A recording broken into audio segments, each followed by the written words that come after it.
Hi everyone, it's Jerry. I'm going to share 4 games with you in this video. I normally kick off by saying I'd like to share a game with you, but this feels much different. I'm not very keen on drawing attention to topics of this nature on this channel. It's been around for a while now, 14 years. You could count on one hand the number of videos on this particular topic. But this one is a little different for me. And to say the least, bugged me enough to make a video. And without saying exactly why, I think by this video's end, you'll have some idea as to why. So, the 4 games I'm going to share with you have one common denominator. One particular player played each of these games, Nikhil Kamath, who has the title of India's youngest billionaire. He, along with many other notable figures, had a wonderful opportunity recently, June 13th of 2021, to help raise funds for this Checkmate Covid event, this Checkmate Covid charity. And in addition to helping raise funds, they had an opportunity to play a chess simul against the great Vishy Anand, 5-time world chess champion. There are some things I think about when I hear Vishy Anand. Bear with me, those of you who are already perceiving this as a lengthy introduction. This is not the norm for me, but this next part is important. What do I think about when I hear Vishy Anand? Well, right off the bat, I cannot help, being a chess player myself, think, wow, he's an exceptional chess player, that's for sure. And right next to exceptional chess player for me is classy guy, exceptional character, man of integrity, conducts himself well on the field, off the field, right, on the board, off the board. He's not going to change. That's who he is. Classy guy. Great role model. In general, those are the things I think about. And, on a more recent note, I'll sometimes think, how's he doing? Many of you may not know, he recently lost his father.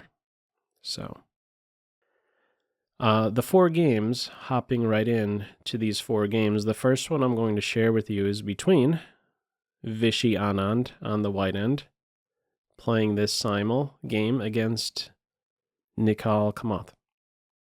And let's see how it went. I'm going to be providing very light comments. You could see what just happened there. The 5-time world chess champion just won a pawn for free. E5 was not a good decision there. And the game proceeded as follows. White has a little bit of space there, and both sides are completing development, getting their pieces out and about.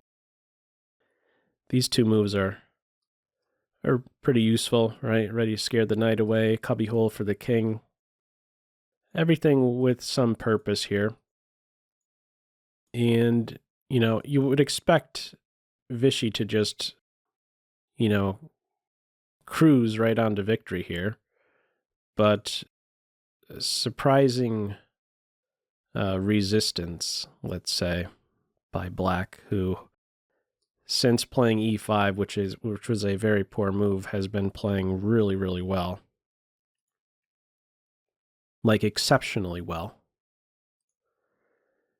So, this little sequence right here, in order to pull this one off, you have to think about a few moves ahead, right? You have to see that after rook takes knight here, typically you wouldn't want to do that, right? You're giving up the rook for knight.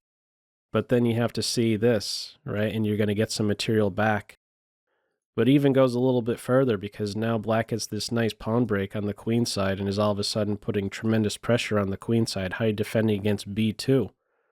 Rook a2, everything seems nice and cozy. White is up a pawn in this position, has a passer. At the moment right here, it's under control, but black continues to have this aggressive approach, landing a check.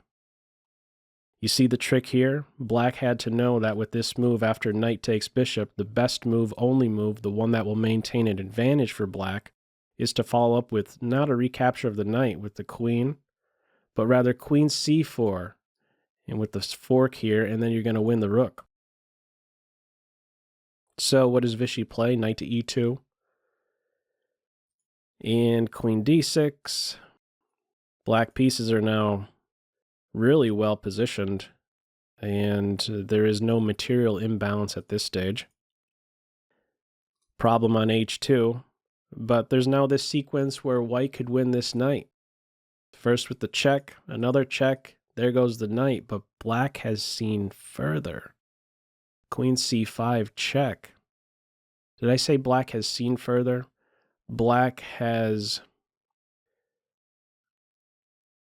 we'll go with seen further. After rook c1, knight d1, queen d5, that was a very deep calculation right there. And in the end, rook is hit, knight is in a pin. This one's toast. The 5-time world chess champion, Vishy Anand, resigns. And Nikhil Kamath won this game.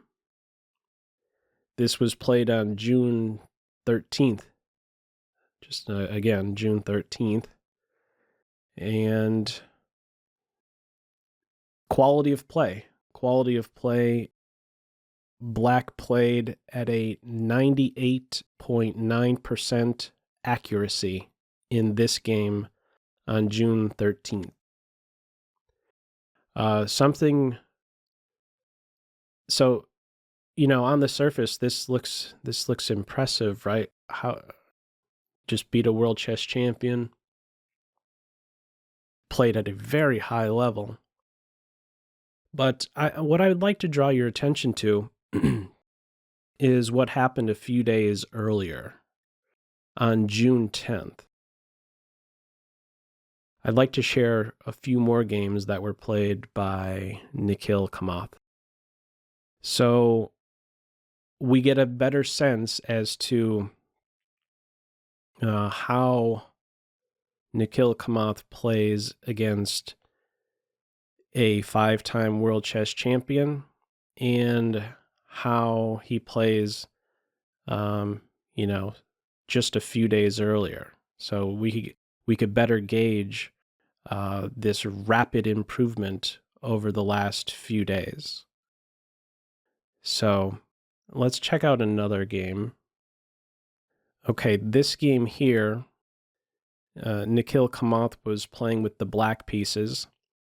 And, he has only, on chess.com, which is where these games were played, he's only played about 20 games. And so when you've played so few, you have a provisional rating. So it doesn't really make so much sense to share what Nikhil Kamath's provisional rating is.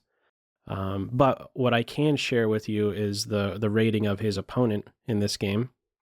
The player with the white pieces had a rating of 1,049. And let's see how this game played out. This was, again, played just a few days earlier, on June 10th. So let's see how this one goes. So this is already a pretty big issue. White now has a 2-1 majority in the center, and white is now developing with tempo. This queen has to move again. She ran back home, and white is all of a sudden putting a lot of pressure on black's position. B7 is very soft. How are you defending that? Ooh, that hurts. E4, developing move with the punch. Black piece is getting pushed back. D5 again. The knight is getting hit. Where should the knight go? It actually went nowhere. Didn't move. It was going to be a tough spot either way, but yeah, e6 was played instead, so white is winning a knight there. And now targeting c6, that's defended. Queen takes a7. Do you see the threat? The threat here by white. This queen takes rook. It's an unprotected rook. And the reply here, I'll do just a quick pause the video. So black to move, what would you play here? Feel free to pause the video. Okay. I'm not sure really what to recommend exactly.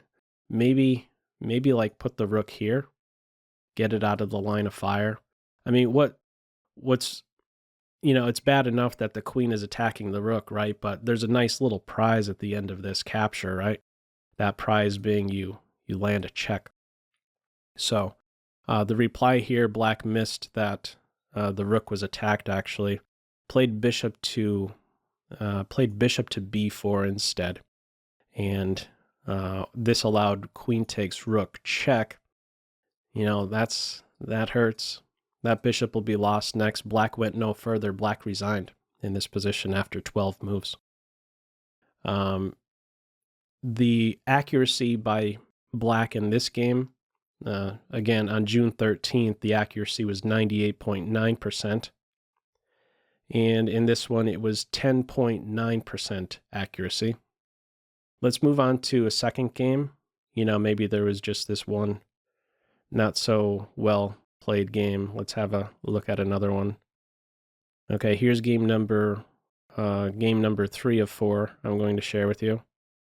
This one is much shorter, actually. I should note, Nikhil Kamath has the white pieces in this one. And after knight takes knight, I'll do another pop quiz. White to move. What would you play in this position? Feel free to pause the video. Okay. A good move here is to get that piece back and maintain equality, but that move wasn't played. Instead, knight c3 was played, and black then saved his knight. The knight went back to c6, and white resigned. And the accuracy with this game was 0.6% accuracy by white. And one final game here is this one right here. This will be a familiar one. Many players, I've fallen victim to this as well. Oh, I forgot to mention that last game. The opponent's rating was 857. And this last game I'm going to share with you, Nikhil Kamath is playing with the black pieces, and player on the white end is rated 880. And this is how this one went. E4, E5. If you're looking for a quick way to win a chess game, there's this thing called the scholar's mate. And after queen to h5, do you see the threat? There's a threat here on f7. That unfortunately wasn't defended. Instead, d6 was played, and this allowed queen takes f7, and that's checkmate. So black went down in just a handful of moves there. Very common opening trick to fall for, that's for sure. But yeah, I mean, there's many things to say, of course. I'm not sure exactly how to close this video. After this event, Nikhil Kamath's account on chess.com has been closed. Closed for a fair play violation. This 4-move checkmate, by the way, it doesn't even register a percent accuracy. I think there may be a threshold the game has to go beyond 4 moves or something. I don't even have a reading on the percent accuracy of this sort of game. If you're interested to see additional games played by Nikhil Kamath, I'll have a link in the description. He's played about 20 games, so feel free to check that out. In short, if you play a blitz game against a player rated 880 and lose in 4 moves, you don't, 3 days later, go on to defeat a 5-time world chess champion.